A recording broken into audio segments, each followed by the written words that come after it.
ಹಾಂ ಸರ್ ಹೇಳಿ ಸ್ಟಾರ್ಟ್ ಹೇಳಿ. ಇವತ್ತು ಕರ್ನಾಟಕ ಪ್ರಾಂತ ರೈತ ಸಂಘದ ಜಿಲ್ಲಾ ಸಮಿತಿ ಬಿಜಾಪುರ ಇವತ್ತು ಪತ್ರಿಕಾಗೋಷ್ಠಿಯನ್ನು ನಮ್ಮ ಆಫೀಸಲ್ಲಿ ಕರೆಯಲಾಗಿದೆ. ಈ ಪತ್ರಿಕಾಗೋಷ್ಠಿ ಉದ್ದೇಶವಾಗಿ ನಮ್ಮ ರಾಜ್ಯ ಕರ್ನಾಟಕ ಪ್ರಾಂತ ರೈತ ಸಂಘದ ರಾಜ್ಯಾಧ್ಯಕ್ಷರಾದ ಯು ಬಸವರಾಜ್ ಅವರು ಈ ಪತ್ರಿಕಾಗೋಷ್ಠಿ ಉದ್ದೇಶಿಸಿ ಮಾತನಾಡ್ತಾರೆ. ಅದೇ ರೀತಿಯಾಗಿ ನಮ್ಮ ಬಿಜಾಪುರ ಜಿಲ್ಲೆಯಲ್ಲಿ ಇರ್ತಕ್ಕಂಥ ಎಲ್ಲ ಕರ್ನಾಟಕ ಪ್ರಾಂತ ರೈತ ಸಂಘದ ಹೋರಾಟಗಾರರು ಸಿದ್ದರಾಮ ಹಂಜಿಗೆಯವರು ಆಗಮಿಸಿದ್ದಾರೆ. ಅದೇ ರೀತಿಯಾಗಿ ಸಲೀಂ ನಾಯ್ಕೋಡಿ ಅವರು ಆಗಮಿಸಿದ್ದಾರೆ. ರಾಜೇಶ್ ಸಾಬ್ ಕೋಲಾರ್ ಅವರು ಮತ್ತು ನಮ್ಮ ಬಶೀರ್ ಸಾಬ್ ತಂಬೆಯವರು, ಅದೇ ರೀತಿಯಾಗಿ ಬಿರಾದಾರ್ ಅವರು ಮತ್ತು ಗೋಪಾಲ್ ಶಿವಗದಿಯವರು ಆಗಮಿಸಿದ್ದಾರೆ.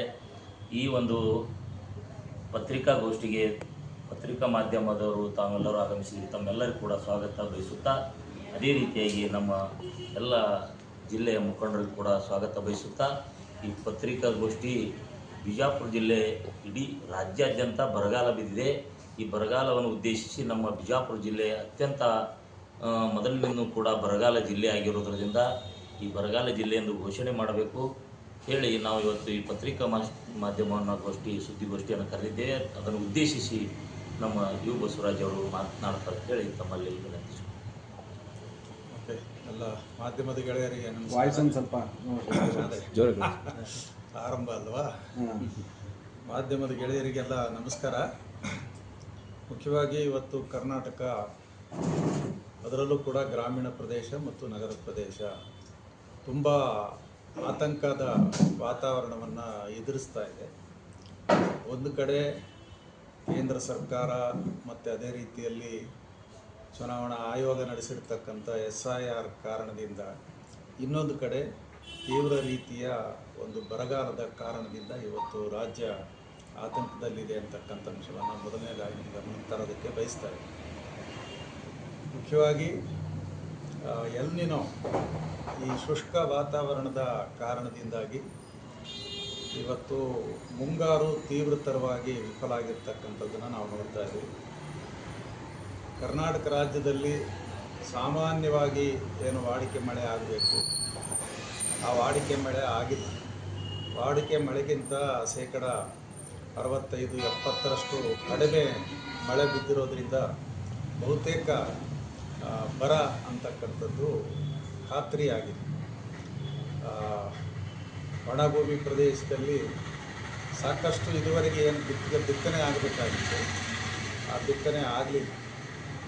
ಈಗಲೂ ಕೂಡ ಕೇವಲ 15-20% ಮಾತ್ರವೇ ಅಲ್ಲಲ್ಲಿ ಮಳೆ ಬಿದ್ದಾಗ ಮುಂದೆ ಮಳೆ ಬರಬಹುದು ಅನ್ನುವಂಥ ನಿರೀಕ್ಷೆ ಇಟ್ಕೊಂಡು ಬಿತ್ತನೆ ಮಾಡಲಾಗಿದೆ. ಆದರೆ ಮುಂದೆ ಮಳೆ ಬರುವಂಥ ಯಾವುದೇ ಗ್ಯಾರಂಟಿ ಇಲ್ಲ. ಸ್ವತಃ ನಮ್ಮ ಮುಖ್ಯಮಂತ್ರಿಗಳು ರಾಜ್ಯದ ಜನತೆಗೆ ಕೈ ಮುಗಿದು ಹೇಳಿಬಿಟ್ಟಿದ್ದಾರೆ, ನೀವು ಯಾರು ಬಿತ್ತನೆ ಮಾಡೋಕ್ಕೆ ಹೋಗಬೇಡಿ ಅಂತ. ಸೊ ಆ ಥರದ ಒಂದು ವಾತಾವರಣ ಇವತ್ತು ರಾಜ್ಯದಲ್ಲಿ ಇದೆ ಅಂತಕ್ಕಂಥ ಅಂಶವನ್ನು ನಾವು ಗಮನಿಸಬೇಕು. ಮತ್ತು ರಾಜ್ಯದಲ್ಲಿರ್ತಕ್ಕಂಥ ಸುಮಾರು 55 ಲಕ್ಷಕ್ಕಿಂತ ಹೆಚ್ಚು ಬೋರ್ವೆಲ್ಗಳು ಕೂಡ ಬಹುತೇಕ ನೀರಿಲ್ಲದೆ ಪರದಾಡ್ತಕ್ಕಂಥ ಪರಿಸ್ಥಿತಿ ಬಂದಿದೆ ಅಂತಕ್ಕಂಥ ಅಂಶವನ್ನು ಕೂಡ ನಾವು ಗಮನಕ್ಕೆ ತೆಗೆದುಕೊಳ್ಬೇಕು. ಮತ್ತು ಹಲವಾರು ಅಣೆಕಟ್ಟುಗಳು, ಜಲಾಶಯಗಳು ಕೂಡ ಭರ್ತಿ ಆಗಲಿಲ್ಲ ಇನ್ನೂ. ಸೊ ಹೀಗಾಗಿ ನೀರಾವರಿ ಪ್ರದೇಶದವರು ಕೂಡ ಮತ್ತೆಲ್ಲೋ ಮಲೆನಾಡಲ್ಲಿ ಅಥವಾ ಮೇಲ್ಗಡೆ ಮಳೆ ಆಗುತ್ತೆ, ನಮಗೆ ನೀರು ಬಂದೇ ಬರುತ್ತೆ ಅನ್ನುವಂಥ ನಿರೀಕ್ಷೆ ಇಟ್ಕೊಂಡು ಈಗಲೂ ಕಾಯ್ತಾ ಇದ್ದಾರೆ. ಈಗಾಗಲೇ ಅವರಿಗೆ ನೀರಾವರಿಗೆ ನೀರು ಸಿಗಬೇಕಾಗಿತ್ತು, ಇನ್ನೂ ಸಿಕ್ಕಿಲ್ಲ. ಇನ್ನೂ ಜಾತಕ ಪಕ್ಷಿಗಳನ್ನು ಕಾಯ್ತಕ್ಕಂಥ ಒಂದು ಪರಿಸ್ಥಿತಿ ನಿರ್ಮಾಣ ಆಗಿದೆ ಅಂತಕ್ಕಂಥ ಅಂಶವನ್ನು ನಾವು ಗಮನಿಸಬೇಕು. ಸೊ ಹೀಗಾಗಿ ರಾಜ್ಯ ಬಹುತೇಕ ಮುಂಗಾರು ವೈಫಲ್ಯದಿಂದ ತೀವ್ರತರವಾದಂಥ ಬರಗಾಲಕ್ಕೆ ತುತ್ತಾಗಿದೆ.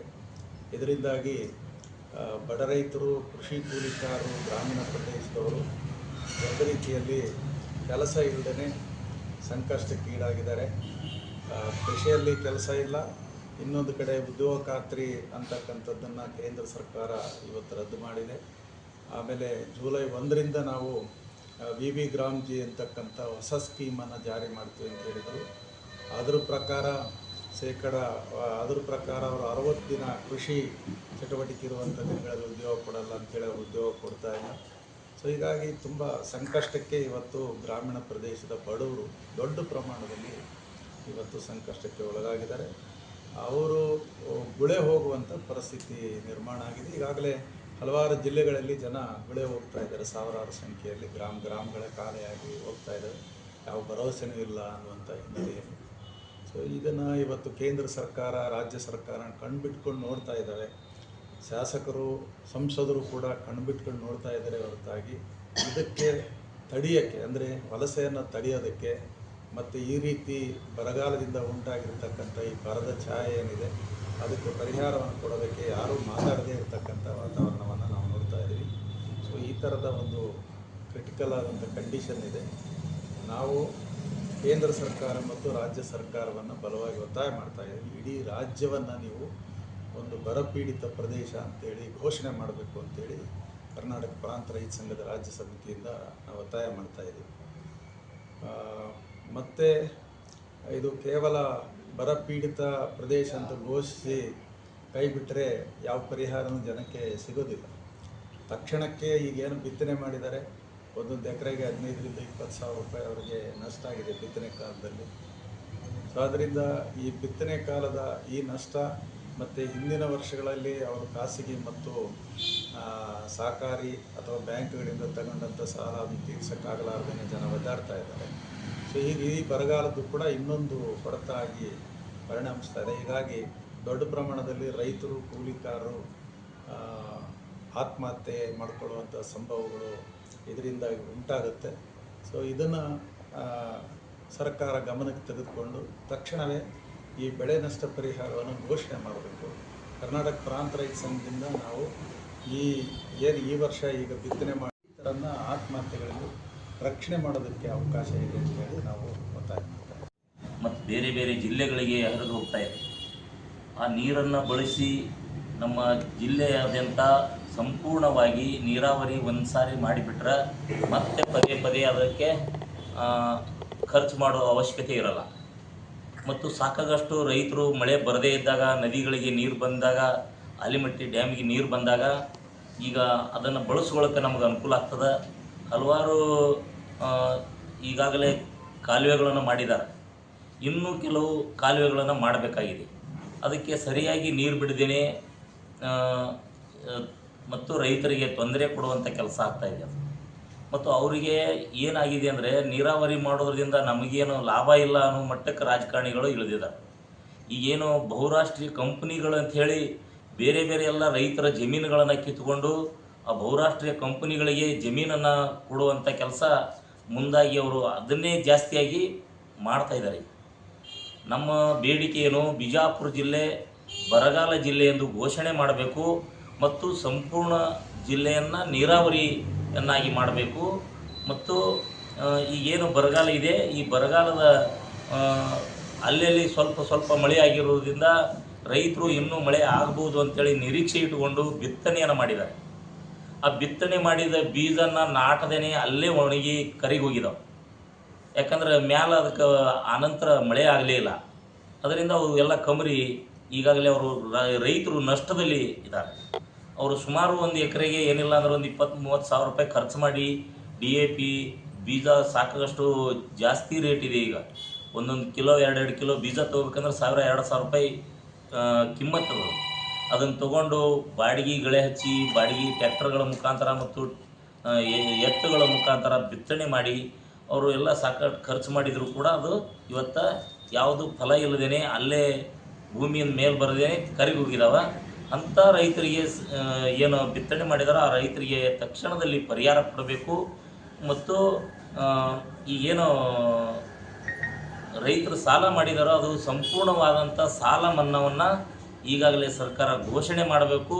ಎಲ್ಲ ರಾಷ್ಟ್ರೀಕೃತ ಬ್ಯಾಂಕು ಮತ್ತು ರಾಜ್ಯ ಸರ್ಕಾರದ PKPS ಬ್ಯಾಂಕ್ಗಳು ಎಲ್ಲವನ್ನು ಕೂಡ ಸಂಪೂರ್ಣ ಸಾಲ ಮನ್ನಾ ಮಾಡಬೇಕು ಅನ್ನತಕ್ಕಂಥ ನಮ್ಮ ಕರ್ನಾಟಕ ಪ್ರಾಂತ ರೈತ ಸಂಘದ ಒತ್ತಾಯ ಇದೆ. ಅದಕ್ಕಾಗಿ ಇವತ್ತು ನಾವು ಇಲ್ಲಿ ಬಿಜಾಪುರ ಜಿಲ್ಲೆಯಲ್ಲಿ ಒಂದು ಪತ್ರಿಕಾಗೋಷ್ಠಿಯನ್ನು ಕರೆಯಲಾಗಿದೆ. ಮತ್ತು ಅದೇ ರೀತಿಯಾಗಿ ನಾವು ಒಂದು ಹಿಂದೆ ಕೃಷ್ಣಕೊಳದ ನೀರಾವರಿ ಒಂದು ಜಿಲ್ಲೆಯಲ್ಲಿ ಸಮಿತಿಯನ್ನು ಮಾಡಿ ಅದರ ಬಗ್ಗೆಯೂ ಕೂಡ ಸಂಪೂರ್ಣವಾದಂಥ ಹೋರಾಟವನ್ನು ರೂಪಿಸಲಿಕ್ಕೆ ಎಲ್ಲ ತಯಾರಿ ಮಾಡಿದ್ದೇವೆ. ಅದನ್ನು ಬಿಜಾಪುರ ಜಿಲ್ಲೆ ಸಂಪೂರ್ಣ ನೀರಾವರಿ ಆಗುವವರೆಗೂ ಆ ಹೋರಾಟ ಸಮಿತಿಯನ್ನು ನಾವು ರಚನೆ ಮಾಡಿ ಹೋರಾಟವನ್ನು ಕೈಗೆತ್ಕೋತೇವೆ. ಆ ತಕ್ಷಣದಲ್ಲಿ ಸರ್ಕಾರ ಇದನ್ನು ನೀರಾವರಿ ಬಿಜಾಪುರ ಜಿಲ್ಲೆ ಆಗಬೇಕು ಅಂಥೇಳಿ ನಮ್ಮ ಒತ್ತಾಯ.